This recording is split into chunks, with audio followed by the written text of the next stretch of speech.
Dear students, welcome back to my YouTube channel. I hope that you all are doing fine. In this video lecture, we are going to discuss the part first of radiographer recruitment paper asked in Uttar Pradesh University of Medical Sciences Etawah 2024. So guys, without wasting time, let's get right into the video. So the question number first is which one is the contraindication for IVP? इनमें से IVP की contraindication क्या है? तो you know कि जो IVP है, IVP stands for intravenous pyelography और इंट्रावेनस यूरोग्राफी और it is also called as excretion urography.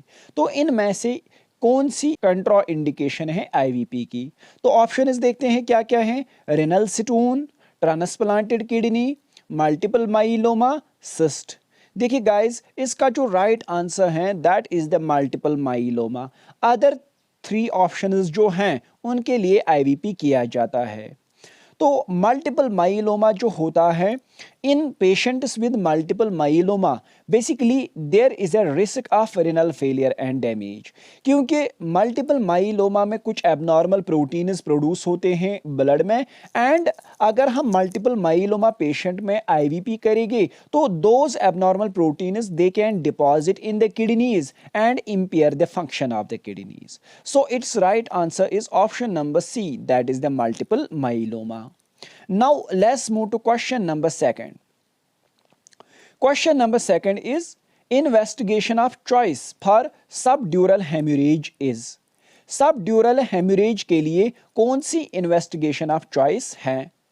तो ऑप्शंस देखते हैं क्या क्या है। Angiography, CECT, NCCT, MRI। देखिए गाइस, अगर हम subdural haemorrhage which is acute, अगर हम उसकी बात करेंगे तो investigation of choice here is NCCT, non contrast computed tomography. Because जो NCCT है, NCCT is the preferred investigation for evaluating the acute SDH। अगर एक्यूट SDH होगा तो उसके लिए जो प्रेफर्ड इन्वेस्टिगेशन है दैट इज द NCCT। तो जो NCCT होता है, moreover it provides essential information about the location, extent and density of the haemorrhage. So it's right answer is option number C, that is NCCT, non contrast computed tomography. Now let's move to question number 3. Question number 3 is characteristics of benign tumor of lung in X-ray। यानी अगर lungs में benign tumour होगा तो उनके लिए x ray पे कौन सा कैरेक्टरिस्टिक होना चाहिए? तो ऑप्शन क्या क्या है। Size greater than 5 centimetres diameter, cavitation, peripheral location, concentric dense calcification. देखिए गाइस, जो पहले 3 है ना, size greater than 5 centimetre in diameter, cavitation और peripheral location, these 3 they are the characteristics for malignant lesions, they are the characteristics for malignant lesions. और जो last one है concentric dense calcification, it is the characteristics of benign tumor of the lung in X-ray. So its right answer is option number D. Now let's move to question number 4. Question number 4 is phase of the cell cycle which is most sensitive to radiation। यानी cell cycle का कौन सा phase ऐसा है जो कि ज्यादा sensitive है रेडिएशन के लिए? तो ऑप्शन देखते हैं क्या क्या है। S, G1, G2M, G0, G0। So its right answer is option number C, that is G2M। यानी जो G2M फेज होता है सेल साइकिल का वो ज्यादा सेंसिटिव होता है रेडिएशन के लिए।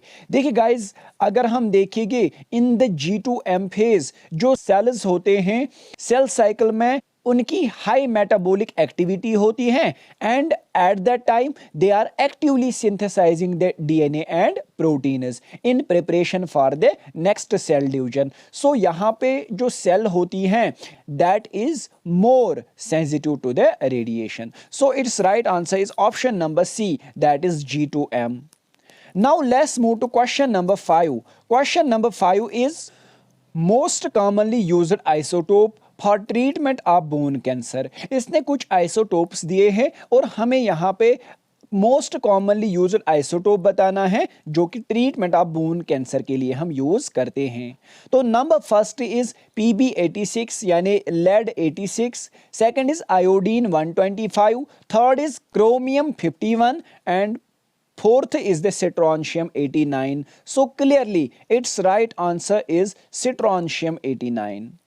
Now let's move to question number 6. Question number 6 is GFR, that is glomerular filtration rate, is measured with which of the following? इसने कुछ रेडियो फार्मास्यूटिकल्स दिए हैं और हमें बताना है कि ग्लोमेरुलर फिल्ट्रेशन रेट हम किस से मेजर करते हैं। तो ऑप्शन इस देखते हैं क्या क्या है। Iodo hippurate, technetium 99M DTPA, technetium 99M MAG3, technetium 99M DMSA. So clearly its right answer is option number B, that is technetium 99M DTPA, diethylene triamine pentaacetic acid. यानी ये जो फार्मास्यूटिकल होता है इसी से हम क्या करते हैं, ग्लोमेरुलर फिल्ट्रेशन रेट को हम मेजर करते हैं। Now let's move to question number 7. Question number 7 is lead pipe appearance is seen in. lead pipe appearance किस कंडीशन में हमें दिखती हैं? तो ऑप्शंस देखते हैं क्या क्या है। Crohn's disease, ulcerative colitis, schistosomiasis, carcinoma colon. तो ये चार ऑप्शंस हैं और हमें बताना है कि इनमें से लेड पाइप अपीयरेंस किस में दिखती है। देखिए गाइस, जो लेड पाइप अपीयरेंस होता है ना वो अल्सरेटिव कोलाइटिस में दिखता है। So it is right answer is option number B, ulcerative colitis. देखिए जो अल्सरेटिव कोलाइटिस है it is an inflammatory bowel disease and it is particularly seen on the barium enema और कोलोनोस्कोपी। ये जो lead pipe appearance होता है ये ulcerative colitis में बेरियम एनीमा या कोलोनोस्कोपी पे दिखता है, जिसमें क्या होता है कि जो कोलन में अपने नॉर्मल हॉस्टल फोल्ड्स होते हैं वो लूज होते हैं and the colon become smooth and featureless due to the inflammation and ulceration. ठीक है, तो ये जो नॉर्मल हॉस्टल या हॉस्ट्रिया होते हैं कॉलन के वो लूज होते हैं and that is why the colon appears as a lead pipe. So lead pipe appearance is seen in ulcerative colitis. Now let's move to question number 8. Question number 8 is in CT scan Hounsfield unit depends on. तो CT scan में Hounsfield unit किस पे depend करता है? तो options देखते हैं क्या क्या है। Electron density, mass density, effective atomic number, linear attenuation coefficient. Guys देखिए ये जो क्वेश्चन है it is a controversial question. इसमें दो ऑप्शंस आ सकते हैं, मास डेंसिटी और लीनियर एटेन्यूएशन कोएफिशिएंट। लेकिन अगर मुझे एक चूज करना होगा दो में से तो I will prefer mass density, क्योंकि इसके लिए रीजन है। देखिए गाइस, जो हॉर्नसफील्ड यूनिट होता है या CT नंबर होता है, CT नंबर और Hounsfield units they are a measure of density of a material compare to water. यानी वो मेजर होते हैं किसके, किसी मटेरियल की मास डेंसिटी की एज कंपेयर टू वाटर। यानी डिफरेंट टिश्यू जो होते हैं उनकी डिफरेंट मास डेंसिटीज होती हैं। That is why these different tissues they appear with different shades of grey on CT scan. तो जो अदर फैक्टर्स होते हैं यहाँ पे electron density, effective atomic number और linear attenuation coefficient, they are not directly used to determine CT numbers. So I will prefer here mass density. तो मुझे लगता है कि यहाँ पे दो ऑप्शंस ठीक हैं, mass density and linear attenuation coefficient, but if I will prefer one तो I will prefer the mass density. तो मैंने इसका रीजन भी बोला कि जो मास डेंसिटी होता है उसी के बेसिस पे हमारी जो शेड्स ऑफ ग्रे इमेज पे बनती है वो उसी के बेसिस पे बनती है। फिर हम ऐसे कोरिलेट कर सकते हैं कि जो मास डेंसिटी है, मास लीनियर एटेन्यूएशन कोएफिशिएंट फिर खुद मास डेंसिटी पे डिपेंड करता है। So I will prefer mass density, that is option number B.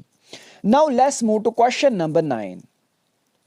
Question number 9 is best for unruptured ectopic pregnancy is. यानी इसने कुछ इन्वेस्टिगेशंस दी हैं और हमें बताना है कि बेस्ट कौन सी है अनरप्चर्ड एक्टोपिक प्रेगनेंसी के लिए। तो ऑप्शंस देखते हैं क्या क्या है। per abdominal USG, ultrasound, HCG, I think it is HSG. Transvaginal US ultrasound, amniocentesis. So its right answer is option number C, that is the transvaginal ultrasound. Transvaginal ultrasound is best for unruptured ectopic pregnancy. Now let's move to question number 10. Question number 10 is papillary necrosis features are all except. इनमें इसने कुछ features दिए हैं और हमें बताना है कि कौन सा पैपुलरी नेक्रोसिस का फीचर नहीं है। तो ऑप्शन इस देखते हैं क्या क्या है। एग इन कप, ये तो पैपुलरी नेक्रोसिस में दिखता है। Hyperdense nephrogram, I think this is the right answer, hyperdense nephrogram. Third option देखेंगे कैलाइशल हॉर्नस, ये भी होता है पैपिलरी नेक्रोसिस में। रिंग शेडोज, ये भी होता है। So it's right answer is option number B, that is hyperdense nephrogram, which is not the feature of papillary necrosis.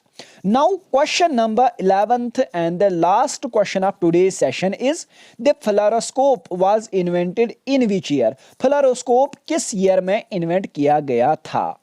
1895, 1896, 1920, 1898. So guys, its right answer is option number B, that is 1896. देखिए guys, अगर हम fluoroscope की बात करेंगे, fluoroscope it was invented by Thomas Alva Edison. Thomas Alva Edison. कब? In the year 1896. 1896, just after 1 year after the discovery of X-rays that were discovered in 1895. So guys, these were some questions that were asked in radiographer recruitment paper of Uttar Pradesh University of Medical Sciences, Etawah 2024. I hope you enjoyed the session. Thank you.